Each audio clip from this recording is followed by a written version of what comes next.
তিস্তা নদীতে বহুমুখী ব্যারেজ নির্মাণ প্রকল্পে অর্থায়নে আগ্রহ প্রকাশ করেছে ভারত। ঢাকা সফররত ভারতের পররাষ্ট্র সচিব বিনয় মোহন কোয়াত্রা আজ পররাষ্ট্রমন্ত্রী ডক্টর হাসান মাহমুদের সঙ্গে বৈঠকে এই আগ্রহ প্রকাশ করেন। বৈঠক শেষে পররাষ্ট্রমন্ত্রী জানান, সীমান্ত হত্যা নিয়ে বৈঠকে ভারতের সচিবের কাছে উদ্বেগ জানানো হয়েছে। আরও জানাচ্ছেন ইমদাদুল্লাহ বাবু। ভীষণ নিয়ে এলো ফুলঝুরি মেগা অফার সিজন 6। এই অফারে ফ্রিজ কিনলেই পাচ্ছেন নিশ্চিত 12 সেটের আকর্ষণীয় গিফট বক্স একদম ফ্রি। তিস্তা নদীতে বাংলাদেশ অংশে একটি বহুমুখী ব্যারেজ নির্মাণের মহাপরিকল্পনা রয়েছে সরকারের।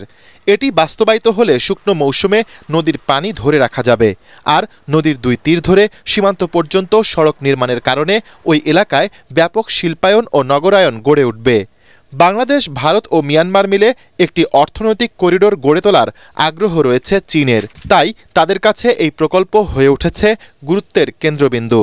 কিন্তু ভূ রাজনৈতিক কারণে বাংলাদেশের এই প্রকল্প নিয়ে অনেকটাই বিব্রত ভারত।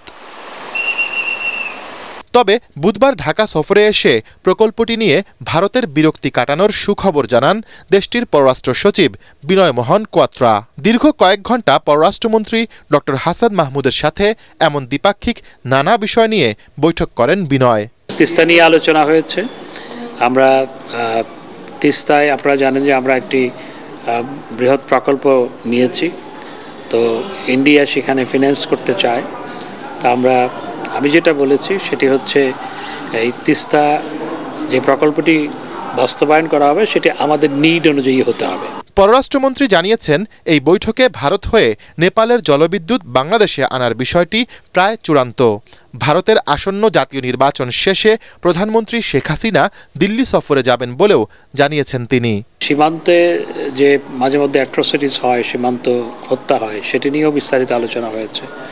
নন লিথাল উইপন ব্যবহার করার উপর আমরা গুরুত্ব আরোপ করেছি। সরকারি লেভেলে, রাজনৈতিক লেভেলে এ বিষয়ে আন্তরিকতার কোনো ঘাটতি নেই, যাতে সেখানে জিরো ক্যাজুয়ালিটি হয়, এবং অন দ্য গ্রাউন্ড লেভেল সীমান্ত রক্ষীদেরকেও সেই মেসেজ দেওয়া হয়েছে। So we should work more on that issue. মন্ত্রী আরও বলেন, দুই দেশের যোগাযোগ বাড়াতে ভিসায় দীর্ঘসূত্রিতা দূর করার বিষয়ে গুরুত্বপূর্ণ আলোচনা হয়েছে। সেই বিষয় নিয়ে আজকে আলোচনা হয়েছে। ধন্যবাদ। ইমদাদুল্লাহ বাবু, ATN বাংলা, ঢাকা।